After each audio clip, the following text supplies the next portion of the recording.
Hola, hola, buen día, ¿todo bien? ¿Me escuchan? Sí, doctor, se escucha. Muy bien, entonces vamos con ustedes, ya es la última clase con el grupo F, ¿no? Es gastrointestinal 4, que es la última clase antes del examen, que va a ser el día 2 va a ser el examen, por si acaso, le estoy avisando, ¿ya? Ya está el cuestionario ahí para abrirse el día 2. Muy bien. Vamos a ver. Oculta fisiología. Doctor, una Sí, pregunta, disculpe. El examen no es el 6 de, digo, el 4 no, de no, septiembre. va a ser el 2, porque tenemos que meter la nota del segundo parcial ya. Farmacología, fisiología. Diapositivas.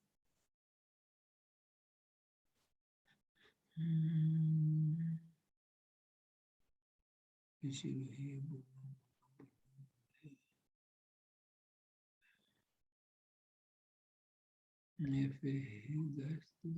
Gastrointestinal. Ahí está. Bueno, muy bien, aquí vamos a ver con esto ahí, esto aquí.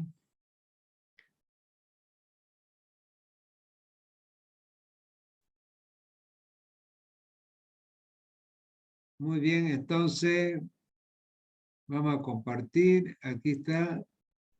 Adelante.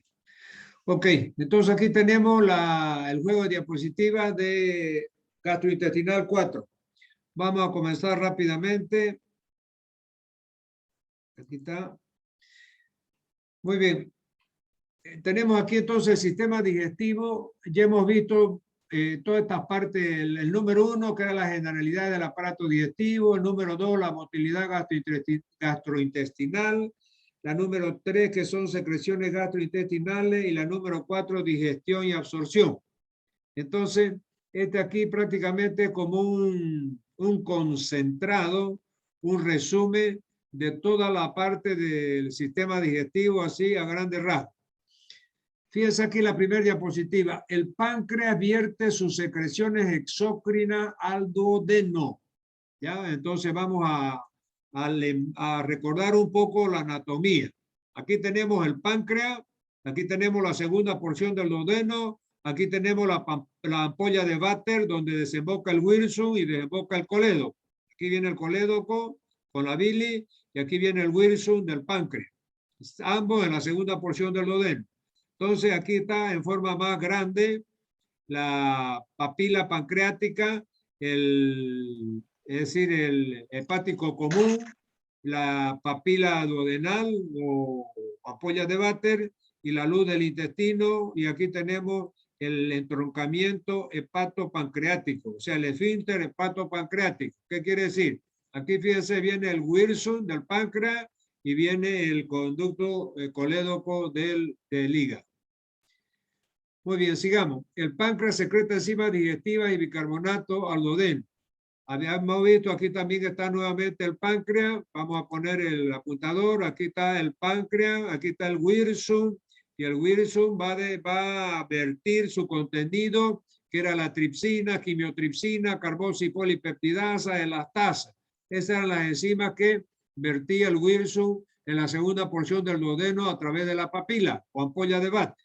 Aquí tenemos el estómago, aquí tenemos el píloro, el duodeno y el páncreas. Sigamos. Aquí las enzimas digestivas producidas por el páncreas, fíjense, hago un clic y aparece enzima digestiva en color guinda, ¿no? En color púrpura, guinda, enzima. Hago otro clic y fíjense, aparece bicarbonato. ¿Dónde está el bicarbonato? Aquí está, en verde, bicarbonato, que es otro fermento digestivo que produce también el páncreas. Hago de nuevo otro clic y aparece ya la siguiente diapositiva. Dice, la presencia de ácido en el duodeno estimula la secreción de bicarbonato. Ya habíamos visto nosotros en las clases anteriores de gastrointestinal que cuando pasaba el quimoácido, el píloro, ahí automáticamente se estimulaba la producción de una hormona que era la secretina. Esa secretina que está aquí, es decir, estimula la producción de bicarbonato por el páncreas para neutralizar el quimoácido que ha llegado al intestino. Entonces, eso ya lo hemos visto y ustedes tienen que relacionar. La presencia de ácido en el duodeno estimula la secreción de bicarbonato. Sigamos. Nuevamente aquí, la presencia de grasa y proteína en el duodeno estimula la secreción de enzimas pancreáticas. Ya vimos también que cuando habían productos metabólicos de la digestión de la grasa, que son los ácidos grasos, los triglicéridos, automáticamente se estimulan las células del duodeno para producir esta hormona llamada colecistoquinina. Esta colecistoquinina hace contraer la vesícula, manda la bilis al duodeno a través de la ampolla de Vater, a través del colédoco, y de esa forma se digieren las grasas. Entonces, fíjense que todo esto es un resumen de lo que hemos visto anteriormente. Sigamos. Ahora, digestión y absorción. Entonces, aquí tenemos el cuadrito ese que ya lo hemos pasado en la clase anterior, donde están la digestión de los tres elementos principales que componen una dieta, que son los hidratos de carbono, que son los lípidos y son las proteínas. Hidratos de carbono. Hemos dicho que los hidratos de carbono son todos aquellas sustancias generalmente que derivan de los granos. Son los llamados polisacáridos. Entre ellos está el almidón, que es la harina de yuca, ¿no verdad? Entonces, esos polisacáridos para absorberse tienen que transformarse en disacáridos, que son los azúcares. Azúcar de la leche se llama galactosa. Azúcar de la caña de azúcar se llama sacarosa. Entonces, esos son disacáridos. Y después tienen que transformarse esos disacáridos en monosacáridos, como por ejemplo la glucosa, y de esa forma se absorbe. Fíjense entonces que los hidratos de carbono, que son polisacáridos, tienen que transformarse hasta monosacáridos, como la glucosa, la fructosa, la lebulosa, para recién ser absorbido y digerido por el estómago. O sea, primero digerido y después absorbido. Entonces, este es el resumen de la digestión y absorción de los hidratos de carbono. Ahora, los lípidos. Habíamos visto que los lípidos aquí a la derecha, fíjense que está formado por triglicéridos y ácidos grasos. Entonces, esa molécula compleja de lípido, por acción de los fermentos, se va a transformar primero, va a separar el triglicérido y los ácidos grasos. Y después entonces se absorbe, fíjense, como ácidos grasos se absorben los lípidos. Entonces, la molécula grande de lípido se transforma en triglicérido y ese triglicérido en ácido graso y de esa forma se absorben los lípidos. Ahora vamos a ver la proteína. Fíjense que la proteína tiene una molécula grande, compleja, con muchos aminoácidos que se llaman, que es la molécula de proteína. Esa molécula compleja de proteína, que está formada por aminoácidos, por acción de las enzimas digestivas, se transforma en aminoácidos. Entonces, recién cuando están transformados, o sea, están divididos, están metabolizados y están bien digeridos, y ya son aminoácidos, que son moléculas más simples, recién se absorbe la proteína. Entonces, la proteína se absorbe en forma de aminoácidos. Los hidratos de carbono se absorben en forma de monosacáridos, como glucosa, fructosa, lebulosa. Y los lípidos se absorben en forma de ácido graso. Entonces ahí tenemos un resumen de la digestión y la absorción de estos tres elementos que están presentes en la dieta. Sigamos. Enzimas digestivas. Entonces vamos a ver las enzimas digestivas que se producen. Voy a poner mi apuntador nuevamente. Fíjense que esto es un repaso porque ya lo hemos visto. En la boca, ¿qué enzimas digestivas tenemos en la boca? Tenemos la amilasa, que está en la saliva, y tenemos la lipasa lingual, que se llama, que también está en la boca. La amilasa comienza a digerir los hidratos de carbono, o sea, los almidones. La lipasa comienza a digerir la grasa. Eso ya en la boca. Fíjense el estómago. ¿Qué tenemos en el estómago? Tenemos la pepsina, que comienza a digerir las proteínas. Después, la pared intestinal, ¿qué tenemos? Las disacaridasas, la sacarasa, la lactasa, la maltasa, y entre las proteasas tenemos las enteropeptidasas, las aminopeptidasas y las carboxipeptidasas. Y además, las dipeptidasas. Entonces, y luego en el páncreas, fíjense qué enzimas tenemos: las proteasas, la tripsina, quimiotripsina, carboxipolipeptidasa, lipasa, fosfatasa y amilasa. Todas esos fermentos digestivos produce el páncreas. Entonces, tripsina, quimiotripsina, carboxipolipeptidasa, lipasa, fosfolipasa y amilasa.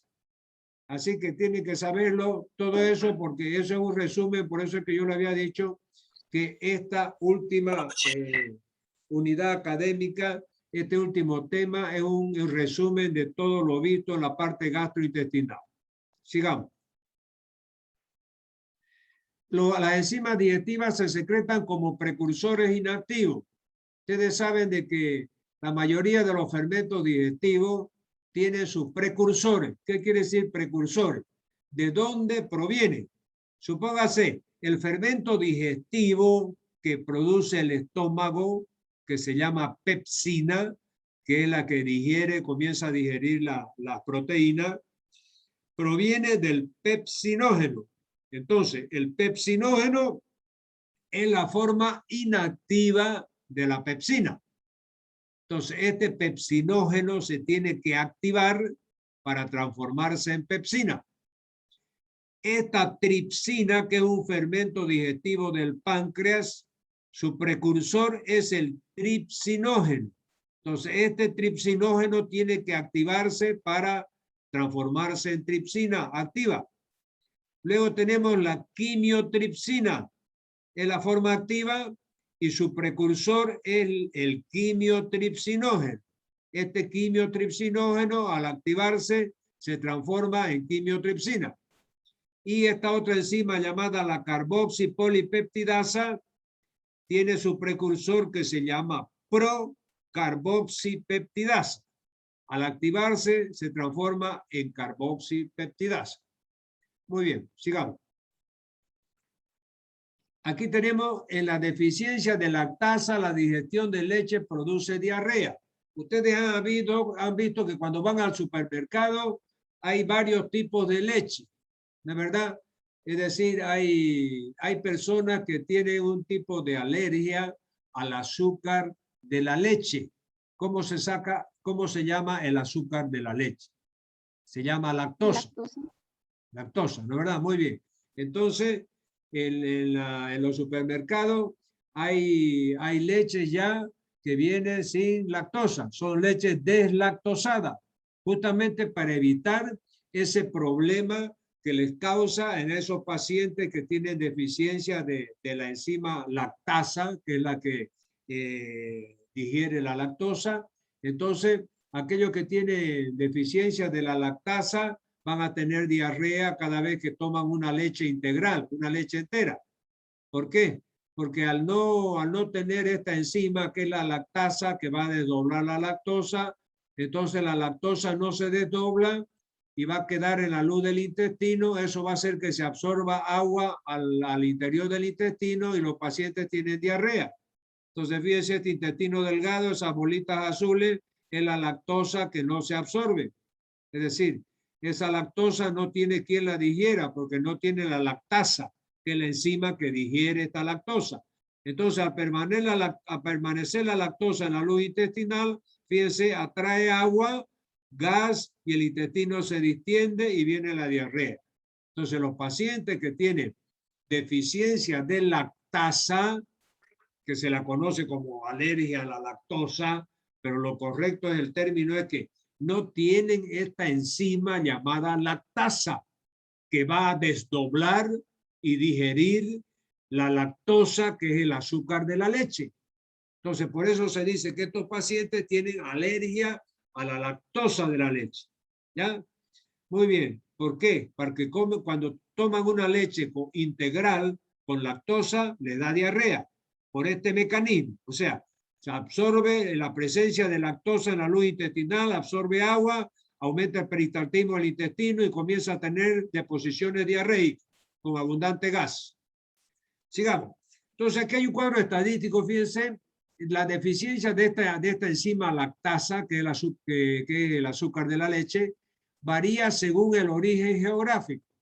Entonces, acá nos muestra un estudio que se hizo dependiendo de la población, el porcentaje de la población con intolerancia a la lactosa. Fíjense, en los Estados Unidos, aquellas personas que viven en los Estados Unidos y vienen de algún país del Asia, fíjense aquí dice asiáticos en los Estados Unidos, ¿ya? Entonces, aquel asiático, por ejemplo, japonés, chino, coreano, qué sé yo, que vive en los Estados Unidos, que son asiáticos, pero que ya están radicados en los Estados Unidos, el 100% de esas personas tienen intolerancia a la lactosa, ¿ya? Ahora, los indios americanos de Oklahoma, por ejemplo, aquellos pieles rojas, los Sioux, si ustedes han leído ¿cómo se llama? Novelita de los pieles rojas, de los comanches, es decir, los Sioux, todas esas tribus originarias de los Estados Unidos que están ahora en reservas, en reservaciones para protegerlos y que no se extingan. El 95% de estos indios americanos tienen deficiencia de lactasa, o sea que tiene problemas para absorber la lactosa. Ahora, los que vienen de Nigeria y viven en los Estados Unidos, Ibo y Yoruba, estas dos tribus, por ejemplo, que están en Nigeria, en el África, Ibo y Yoruba, tienen el 89% de deficiencia de lactasa. Ahora, los negros americanos, esos afroamericanos que se llaman de raza negra, 81% tienen deficiencia de lactasa. Los italianos, 71%, los aborígenes australianos, 67%, los mexicanos, 56%, los griegos, 53%, los americanos blancos, 24%, los daneses, 3%, y los holandeses, 0%. ¿Ya? Fíjense que esos daneses son de los Países Bajos, por ejemplo, Dinamarca, ¿no es verdad? Holanda, etcétera. Sobre todo Dinamarca es considerado el pueblo danés que está en los Países Bajos, tiene 3%, y los holandeses 0%. O sea, no hay holandés que tenga intolerancia a la lactosa. Muy bien, sigamos. Aquí tenemos el intestino delgado, un corte. Aquí tenemos las asas intestinales. Aquí tenemos las microvellosidades del intestino delgado. Eso ya ustedes lo saben de anatomía, ¿no?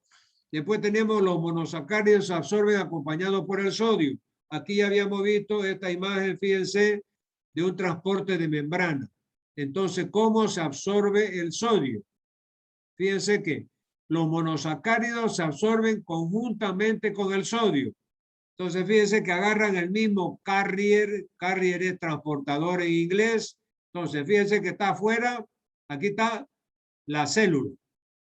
Aquí está la membrana celular. Lo que está a este lado es intracelular, lo que está a este lado es extracelular.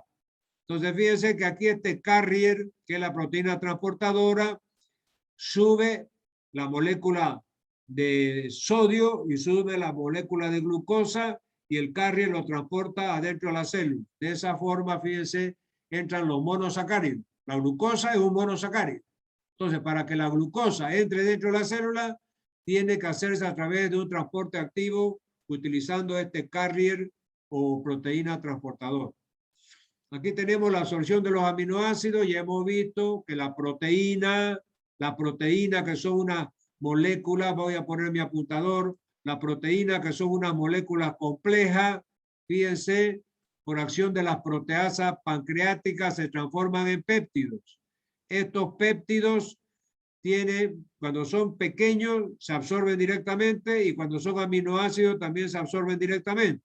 Entonces las proteínas tienen que degradarse por la proteasa pancreática hasta péptidos. Y una vez llegados a péptidos, ya sea péptidos pequeños o aminoácidos, ya se absorben y entran al interior de la célula. Sigamos. Aquí tenemos nuevamente los péptidos que se absorben pueden producir alergia a algunos alimentos. Bueno, esto es alguna alergia por algunos compuestos de algunos alimentos. Aquí tenemos los detergentes que permiten la emulsión de las grasas. Fíjense que las grasas no se pueden digerir si no hay la presencia de bilis. Si no hay bilis es imposible digerir la grasa. Por eso es que yo les pongo siempre como ejemplo de que si usted va a lavar un plato sucio con resto de comida, con grasa, tiene que echarle el hipoclorito de sodio, que es el detergente, para saponificar la grasa, para poder licuar esa grasa y poder lavar el plato. La misma función tiene la bilis para digerir las grasas. Sigamos aquí, fíjense, está la bilis. Aquí dice la bilis emulsiona las grasas y permite que actúe la lipasa. Entonces, cuando la bilis se vierta al intestino, ahí en la papila, en la segunda porción del duodeno, entonces va a producir la saponificación o emulsión de las grasas. Una vez la grasa ya está saponificada, ya está emulsionada por la bilis, ahí viene la lipasa y la digiere. Y de esa forma se van a absorber la grasa. Entonces aquí fíjense, llegó la bilis, la saponificó, emulsionó la grasa y aquí aparece ya la lipasa para poder digerir esa molécula de grasa. Aquí la bilis es producida por el hígado y almacenada en la vesícula biliar. Entonces fíjense, aquí tenemos el hígado, aquí tenemos la vesícula, aquí tenemos el intestino, la segunda porción del duodeno y aquí tenemos el páncreas. Entonces fíjense que aquí sale el hepático derecho, el hepático izquierdo y tenemos el hepático común. Este hepático común llega aquí al cístico, de aquí la bilis se mete por el cístico y se almacena en la vesícula. Después cuando se contrae la vesícula, sale la bilis por el cístico y se va por este conducto que se llama conducto colédoco, que va a desembocar en la papila junto con el wirsum. Eso es anatomía pura. Sigamos. Entonces aquí fíjense, aquí le doy un clic y me aparece estas, voy a poner mi apuntador. Le di un clic y me aparecieron estas grandes flechas rojas, diciéndome de que aquí aparece la colecistoquinina. ¿Por qué? Porque cuando hay presencia de metabolitos de la grasa, entonces se estimula la producción de esta hormona llamada colecistoquinina, que es la que va a contraer la vesícula y va a hacer que mande bilis acá al intestino para que se puedan digerir la grasa. Sigamos. Aquí también tenemos la famosa la bilis recaptada para ser utilizada otra vez. Ese se llama un mecanismo de circulación enterohepática, que la vamos a ver ahorita bien detalladamente. Aquí dice, en el intestino, a ver, en el intestino grueso se acumulan los residuos hasta el momento de ser eliminados. Entonces aquí, fíjense, tenemos todo el intestino grueso. Yo voy a poner aquí mi apuntador.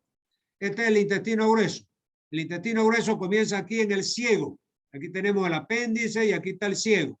Después tenemos el colon ascendente, el ángulo hepático del colon, el colon transverso, el ángulo esplénico del colon, el colon descendente, recto sigmoides, recto y ampolla rectal y ano. Entonces aquí nos está diciendo más o menos el tiempo que tarda el bolo alimenticio para llegar a todos estos segmentos del intestino grueso. Después que usted come, tardan 4 horas para llegar ese bolo, el quimo ácido que se llama, al ciego, donde comienza el recto. 4 horas. Tarda 6 horas en llegar al ángulo hepático del colon. Tarda 9 horas para llegar al ángulo esplénico del colon. Tardan 12 horas para llegar al comienzo del colon sigmoides y tarda 72 horas para llegar al recto. Entonces, fíjense lo que demora ese alimento para llegar hasta la ampolla rectal y ser eliminado después con la defecación. Prácticamente 3 días, ¿no? 72 horas. Muy bien, sigamos. Aquí tenemos motilidad del intestino grueso. La función del intestino grueso es la absorción de agua y de sal. Aquí en el intestino grueso, fíjense, se absorbe agua, entonces ese quimo ácido que era medio líquido se va haciendo pastoso porque va perdiendo agua, porque se va absorbiendo agua hasta que llega a tener la consistencia bien pastosa de la materia fecal que va a salir por el ano. Entonces esa es la función del intestino grueso. Absorber agua y sales. Al absorber agua y sales, la consistencia del quimo ácido se vuelve pastosa, cada vez más pastosa, porque cada vez se absorbe más agua y sales hasta que se forma una pasta bastante rígida que puede salir ya en la materia fecal. Muy bien, sigamos. Entonces, motilidad del intestino grueso. La función del intestino grueso es la absorción del agua y de las sales, como habíamos visto. Entonces, lo que yo les decía, voy a poner mi apuntador aquí para que me sigan. Entonces, aquí está. Fíjense que aquí en el ciego llega el quimo del intestino delgado. Entonces, llegó el intestino delgado aquí al ciego y comienza el intestino grueso. Aquí es fluido, aquí ya es semifluido, aquí ya es medio sólido y ya sale bien sólida, bien pastosa la materia fecal en las heces. Entonces, eso se debe a la absorción de agua y sales del intestino grueso. Sigamos. Aquí en el intestino grueso hay gran cantidad de bacterias. Sabemos que a la vez la materia fecal en el intestino grueso, es decir, es un caldo de cultivo prácticamente para todo tipo de bacterias, tanto patógenas como saprófitas. ¿No es verdad? Por eso cuando hay que operar intestino grueso, hay que hacerle una preparación, por lo menos unos 5 días antes, darle antibióticos que actúan sobre las bacterias del intestino grueso. Para limpiar bien ese intestino grueso hay que hacerle enema, todas esas cosas, limpieza, darle purgante, etcétera, para limpiar bien ese intestino grueso para hacer una cirugía en el intestino grueso. Sigamos. Aquí tenemos las bacterias intestinales, producen vitamina K, ácido graso de cadena corta, metabolitos de sales biliares, derivados del indol, de los aminoácidos como el indol y el escatol. Entonces, la vitamina K, fíjense, las bacterias intestinales producen vitamina K también. ¿Ya? Fíjense que la vitamina K también se puede producir en el hígado, pero también estas bacterias intestinales pueden producir vitamina K. Aquí tenemos la motilidad del intestino grueso. Fíjense que esto es un examen radiológico. Cuando nosotros queremos estudiar el intestino grueso, tenemos que dar de beber al paciente una sustancia de contraste que se llama bario, bario con B larga, bario. Es una sustancia opaca.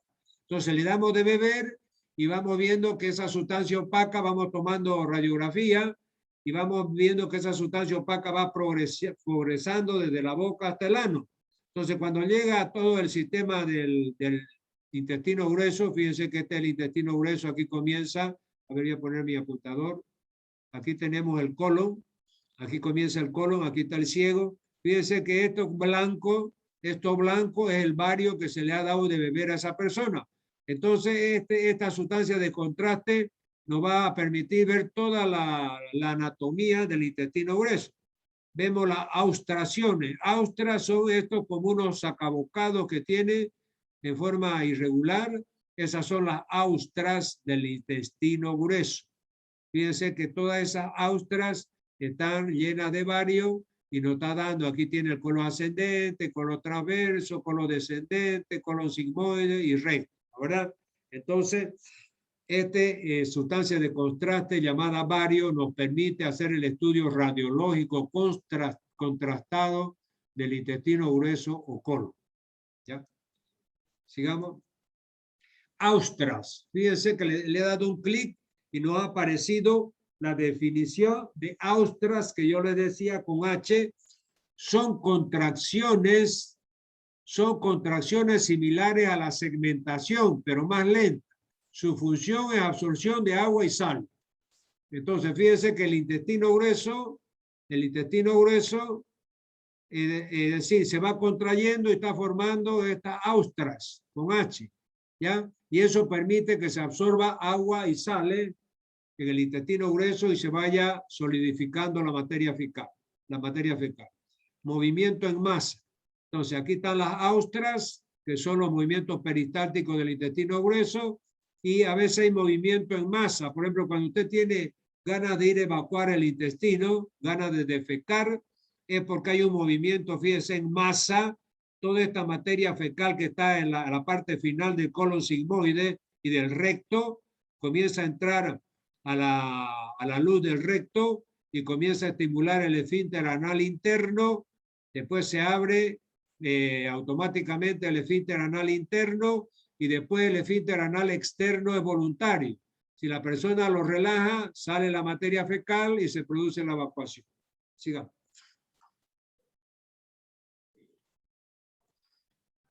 Aquí tenemos el reflejo de la defecación que le había dicho anteriormente. A ver aquí que había una cosa. A ver aquí.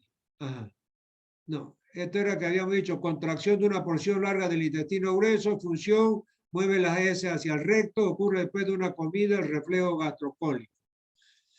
Entonces, la defecación habíamos dicho de que ese movimiento en masa de la materia fecal, que yo le voy a poner aquí, ese movimiento en masa de la materia fecal hace que las heces penetren, fíjense. El esfínter anal interno es músculo liso y es involuntario.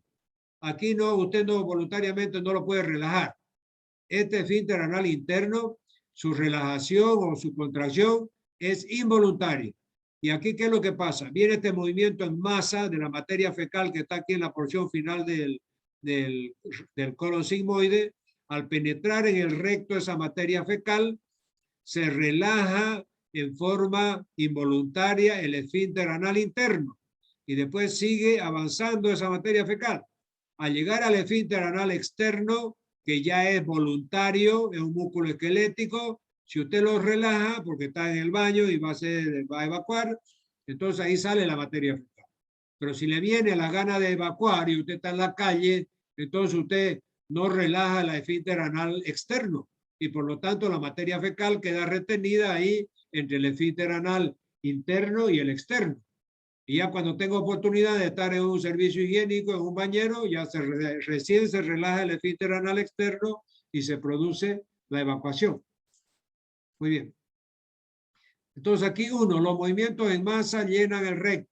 2, abren el esfínter anal interno. Y 3, sentimos necesidad de defecar, que es voluntario, y ahí ya se relaja el esfínter anal externo y se produce la defecación. La obesidad se asocia con ciertas enfermedades. Bueno, aquí usted va a ver una persona obesa que puede tener muchas causas, ¿no es verdad? Luego tenemos aquí el índice de masa corporal. Esto tenemos un práctico que se llama índice de masa corporal, que lo vamos a ver en la clase práctica. Y aquí tenemos la saciedad, se produce en parte por distensión del estómago y el nervio vago, pues sirve para ver las enfermedades que están ligadas al tubo gastrointestinal. Una persona que tiene mucha hambre, tiene bulimia. La bulimia es una patología que da mucha hambre y que lleva a la obesidad. Y hay personas que no tienen hambre, que tienen anorexia, que es otra patología, y la lleva a la desnutrición. Eso después vamos a ver cuando veamos índice de masa corporal. ¿Ya? Muy bien.